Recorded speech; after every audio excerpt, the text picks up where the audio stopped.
Good morning, everyone. My name is Chief Pauline Frost. I am the chair of the National Children's Chiefs Commission. Really great to be with you this morning. I welcome all the participants this morning. We have with us a couple of guest speakers, Liam Smith and Dr. Cindy Blackstock. I just want to welcome also our knowledge keeper, Judy Wilson. Judy will open up with our prayer this morning, and then we will get into the formalities of the webinar this morning. So I thank you all for coming. I'll turn now over to Judy. Given that we only have a half an hour for this webinar, we're just going to move things along very quickly here. So I encourage you to keep connected to our website and correspondence as it evolves. So I'll turn over now to Judy, please. Thank you, Chief Frost, and I'll just do an opening. Thank you for everyone joining our circle this morning from across the country. And I just wanted to begin with Cook's Jam, Kilcookpee Great Spirit.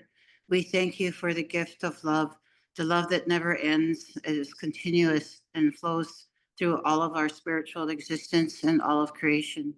We are all energy on this Mother Earth, and when we pass, we are also energy in the spirit world.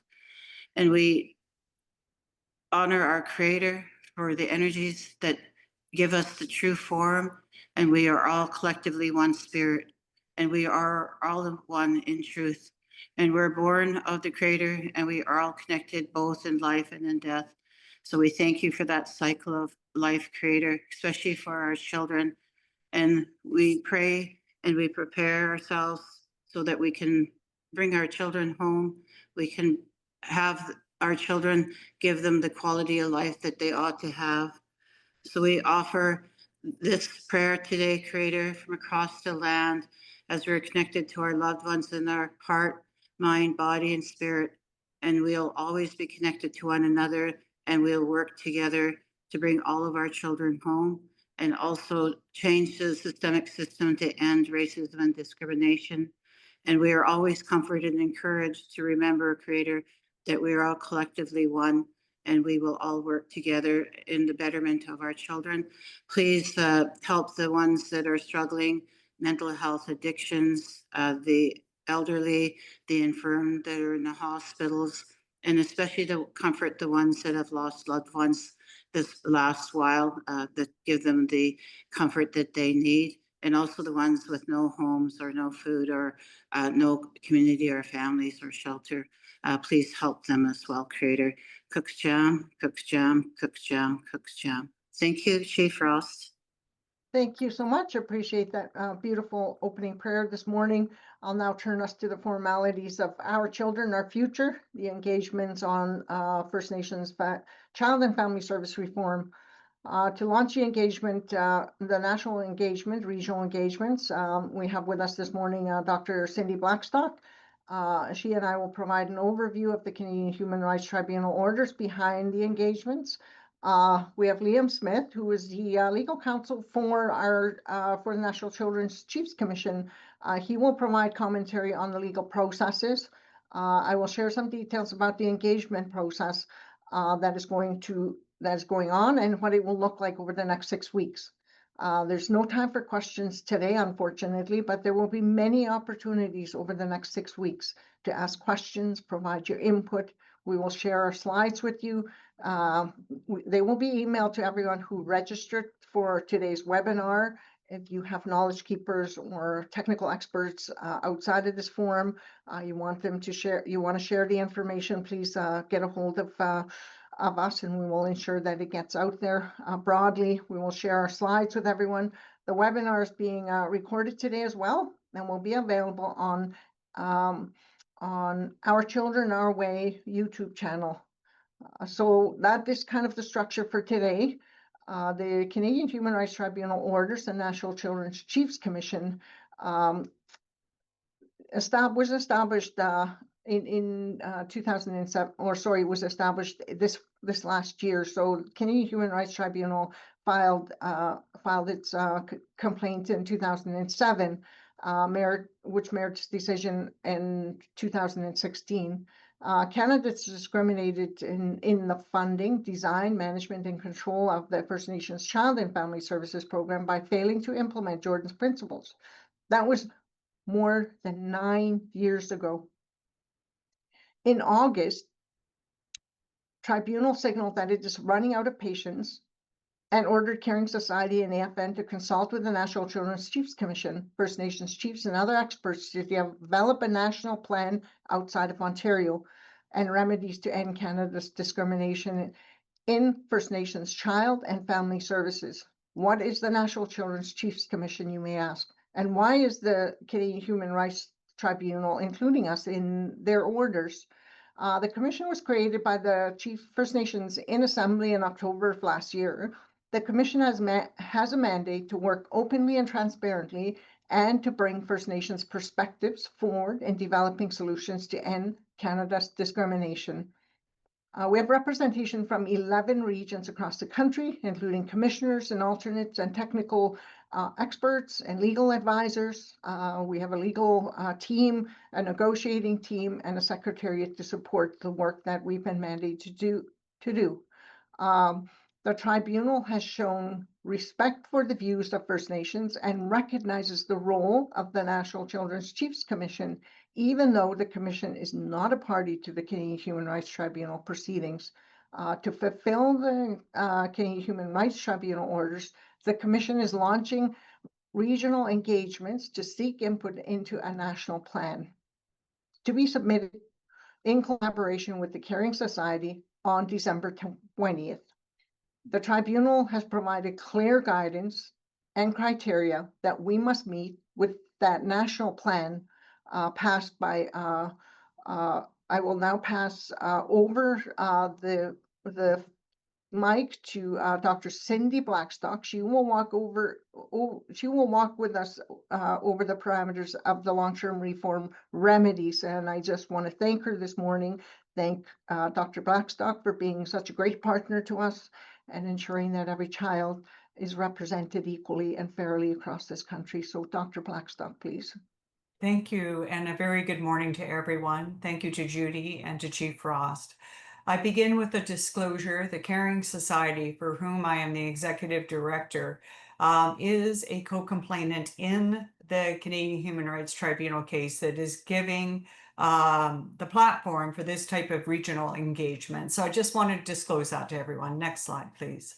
Just a reminder about what the Canadian Human Rights Tribunal case is about. It's about permanently ending Canada's systemic discrimination against First Nations children, youth, and their families. And it's both about the First Nations Child and Family Services and Jordan's principle.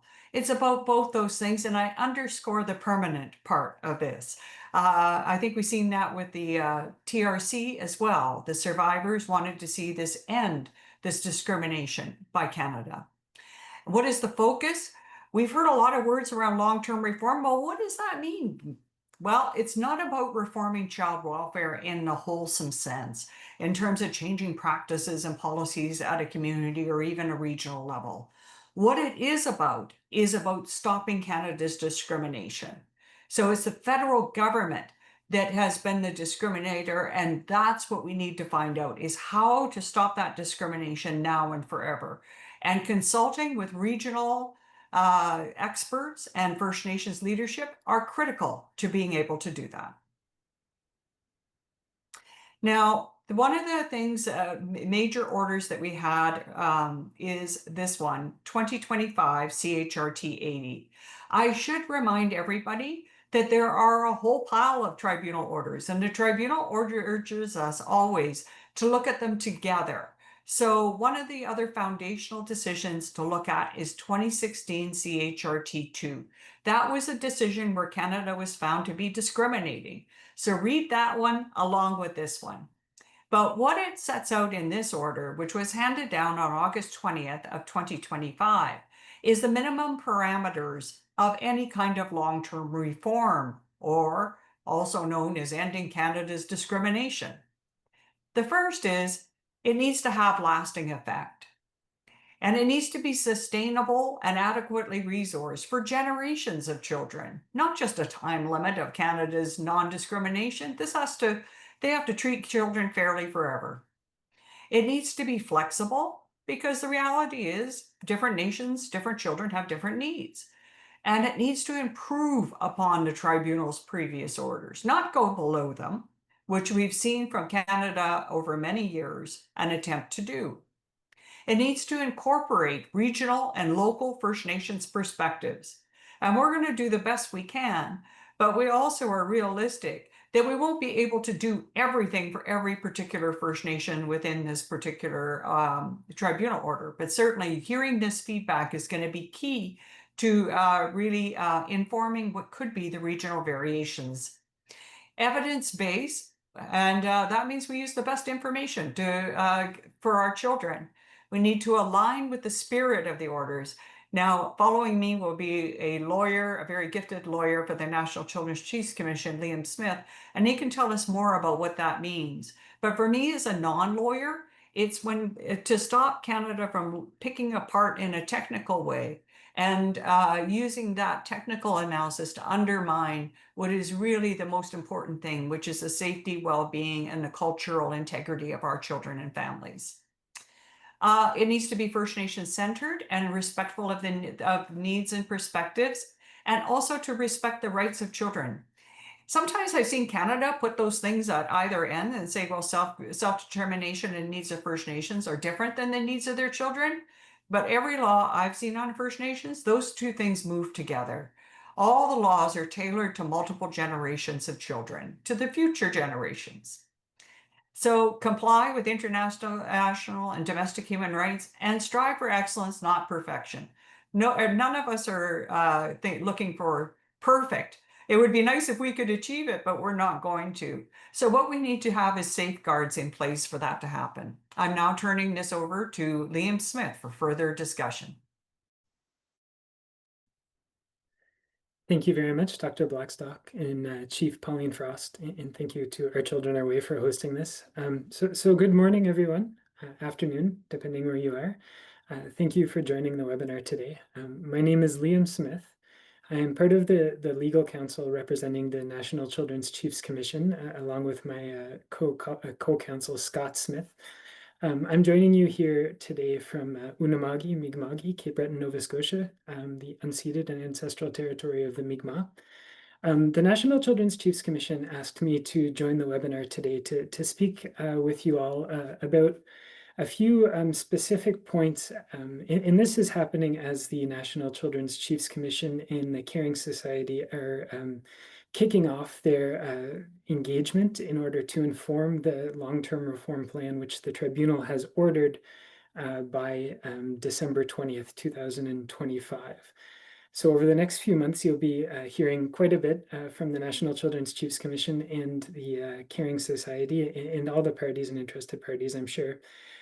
Today in particular, I've been asked to speak to a few points. The first being this new order of August 20th, 2025, that is 2025 CHRT 80. I've been asked to speak to certain implications that it might have, considering that Canada on September 19th, 2025 filed an application in federal court to have the 2025 CHRT 80 judicially reviewed. And in particular, I've been asked to speak to a few of the next steps that everyone can anticipate as the work continues going forward.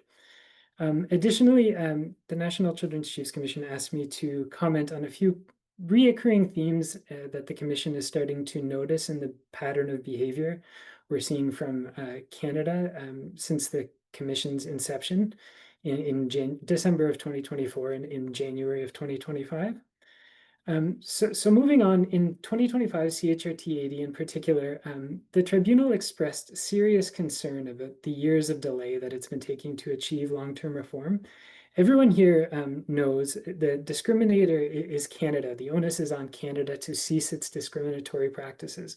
When the tribunal released its merits decision in 2016 CHRT 2, It found that Canada, through its program of FNCFS program, its funding approach, its policies, and its incorrect implementation of Jordan's principle were systemically discriminatory, and ordered, under the Canadian Human Rights Act, Canada to cease those discriminatory practices immediately and ensure that they do not reoccur in the future. And in order to ensure that that actually happened, the tribunal retains jurisdiction, which in and of itself is extraordinary, but so is the case before it here in the scope and scale of Canada's systemic discrimination. So as Dr. Blackstock indicated, 2025 CHRT 80, now 9 years into the remedial process, the tribunal has started to say, put some parameters on what it considers to be minimum requirements for any long-term reform plan and effective remedies. The tribunal based its ruling on a few important points that I think are relevant to Canada's application in federal court to judicially review this decision. Firstly, was this long-term reform plan that the tribunal is requiring by December 20th, 2025. The tribunal ordered the Caring Society and the Assembly of First Nations to consult with First Nations interested parties, and if Canada wanted to, Canada had the option of joining the Caring Society and the AFN in consultation with the National Children's Chiefs Commission. And if Canada didn't want to, the tribunal ordered Canada to develop a plan of its own and present it also by December 20th. So Canada judicially reviewing that really puts into question if Canada thinks the tribunal's order is reasonable, because essentially that is what Canada is saying in its application for judicial review, is that the tribunal's order is not reasonable. And the second key for this point at this time, point in the tribunal's order that we need to keep in mind is that in 2025 CHRT 80, the tribunal was very clear that it was going to deal with what we'll call the Ontario Final Agreement, which is a motion brought by interested parties and the respondent. The tribunal said it will deal with that motion separately but concurrently for national long-term reform. So again, when Canada asserts that the tribunal's order in a judicial review application is unreasonable, it calls into question what Canada, if Canada is, what Canada thinks about that tribunal decision. We don't yet have any of the evidence or other filings from Canada other than the initial application, so it's hard to provide any real commentary, substantive commentary on if it's likely to be successful or not. So at this point, all we can say is these are some potential implications of it. It is noteworthy that in its application, Canada did not seek any interim relief. It did not say that it's asking the federal court to stay the tribunal's 2025 CHRT orders. And there are a number of orders in that decision, approximately 12 or 13 towards the end. So because Canada didn't ask for a stay and a stay wasn't granted, those orders we are acting as if they are still in force, and they are still in force. So the tribunal, the commission and the Caring Society are working to prepare this plan with a robust engagement across the country to strive for excellence and not perfection in this, so that the plan is as effective as possible to eliminate Canada's systemic discrimination. There's another point here that is worth noting, and that is the tribunal has recently made numerous comments to the effect that its order against Canada to cease its systemic discrimination is akin to a permanent injunction. That means that it is final and binding and it cannot be negotiated. That sets essentially a backstop. Canada cannot re-engage in that sort of behavior. It's intended to provide immediate and enduring multi-generational protection for First Nations children and families. But the tribunal, with its limited jurisdiction, realized that it's best if the parties and the interested parties negotiate. Canada has recently, and that's what was happening since 2016 approximately. They were 9 years into this remedial process through a dialogic approach. And Canada recently stopped negotiations in July of 2024. And as of September of 2025, filed materials in the Canadian Human Rights Tribunal saying that the dialogic approach was no longer working and that it was going to move forward with its plan. So realizing I'm getting short on time, I will just quickly mention a few those patterns of reoccurring themes in Canada's behavior that the Commission has been noticing. One particular one that is always worth rebutting is that Canada has been painting the Commission in the Caring Society, especially in the parties, as being unreasonable, saying things like the parties are trying to expand the scope of the jurisdiction of the tribunal, or go further than the Canadian Human Rights Act allows, which is, or the scope of the complaint, which is categorically false. The Commission has not made any position so far that would go beyond the scope or the Canadian Human Rights Act. Canada is saying things like,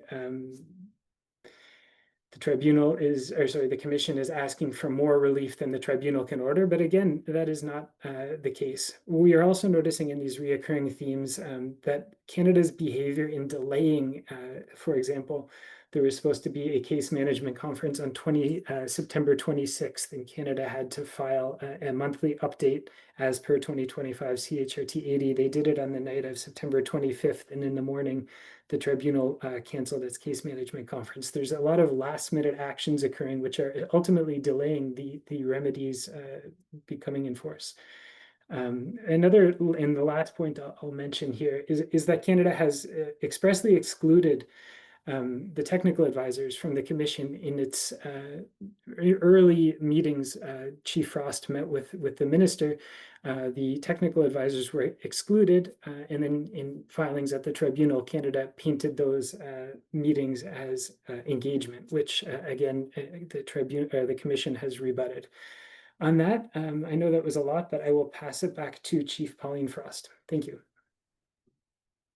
Thank you so much, Liam, and thank you, Dr. Blackstock, for the overview. We'll now go on to the final conclusion of our webinar, and that's to talk a bit about the regional engagements. Timeline is tight, as you've heard. We have until December 20th to do our submission. We, on October 1st, released engagement materials both in English and French. We have from October 1st to November 14th, 2025, regional feedback sessions with leadership experts and rights holders. So we will be doing that. You'll see it up on the screen here. November 14th to the 28th, 2025, we will collect and consolidate regional feedback, draft national plans and remedies. November 28th to December 5, review and the validation of national plan and remedies with the leadership and the experts and the rights holders. From December 5th to the 20th, that's when we put the final touches and the final, we finalize the national plan with the remedies. On December 20th, the intention is for us to submit the national plan to the Canadian Human Rights Tribunal. The technical advisors in each one of your regions will be leading engagements and will support as needed from the commissioners. I've mentioned earlier, there are 11 commissioners across the country. We also have the Caring Society working with us. We have developed a common set of themes and questions to guide engagement. We also look at the themes with respect to topics, broad topic areas that need to be included in the national plan and the remedies. So I will walk through that now with respect to the themes, and as indicated, the themes here, there are 10 of them. So the purpose, principles, and definition will serve as an interpretive tool that will assist courts and decision makers if dispute arises during implementation. And the next one is on governance, how to oversee and monitor implementation of long-term reforms.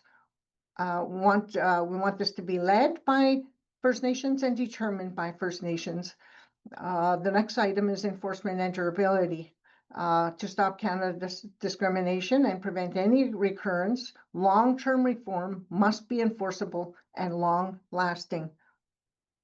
Funding commitments and arrangements is the next themed item here. The manner in which Canada calculates and allocates funding is a significant feature of the discrimination.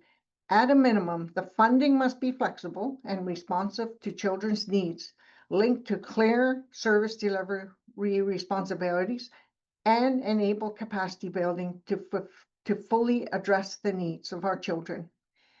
And the next item here is accountability. Long-term reform must hold Canada accountable for ending its discrimination. Canada's voluntary compliance cannot be guaranteed. There must be measures that hold Canada accountable to the First Nations children. Regional variations. A key priority is to ensure long-term reform addresses the distinct circumstances of First Nations children and families, and must respect unique and innovative service delivery models that are working in each one of our regions. Reform Indigenous Services Canada is the next themed item here. Is Indigenous Services Canada has a long track record of knowingly implementing policies that harm children. Long-term reform must put mechanisms in place to correct Canada's old mindset. As Liam described earlier, Canada's consistent pattern of behaviors demonstrates that real change has yet to happen. Moving on to the final few items here, research and outcome data. Ending discrimination requires ongoing monitoring of the overall well-being of children and communities, and this will require systemic data collection in every community. Transition and readiness. Building a state of readiness takes time, as does transitioning from one funding approach to another to avoid systemic disruption and causing harm to our children. Long-term reform, therefore, must ensure there is adequate funding and support as agencies and First Nations transition to a reformed approach. Each of these themes, we have developed a small group of questions to guide the regional engagement sessions and seek your feedback. These themes and the questions are available on the National Children's Chiefs Commission website. We will also email them to everyone registered for this webinar. Feel free to share the documents widely. Next steps, we will look within each one of your regions, stay connected, tap into the QR code here and access the materials that you need to inform you. And we also will contact your regional commissioner or technical advisor. You do the same. We will reach out into your regions broadly and ensure that you get the information you need. We will share contact information in our email out, and you will always receive an email back from the Commission. We will be hosting more webinars as we move through this process. Finally, we can make well, you should actually, where we are right now is we've been functioning without resources. Essentially, every person on this call, and our lawyers in particularly, have been doing this work free of charge. We have not been supported, although we've requested and we put in a budget in April of this year, to Canada to support the National Children's Chiefs Commission, as it's been mandated by the chiefs in Assembly. And so I wanted just to make that note, because the work that we do is done from a place of genuine concern for our children. The webinars, as we hosted, we will continue to host more as we move along and things evolve. Finally, we're asking you, if you can and if you feel compelled, since we are functioning without any funding since last November, our lawyers in particular have not been paid at all, and we're now asking for even more of them. As at the Loving Justice Conference last month, thank you to Dr. Cindy Blackstock and others for advocating for us. We raised over $50,000 in one day, and we now have a fundraiser campaign that you can contribute to help get this critical work done. I want to just reemphasize that, you know, whatever work we do needs to stand the test of time. On the heels of the campaign that just happened a couple of short days ago, you know, honoring all children, truth and reconciliation, it has not a lot has changed. We continue to fight the fight, and we continue to advocate for our children across the country.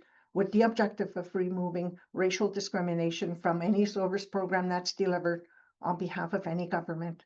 So we encourage you please to use the website, access more information, stay connected, and we will provide you all the details that are necessary to inform your regions. I thank you again for participating and engaging with us today, Mussy, and have a wonderful day. And that concludes our webinar for today, Mussy.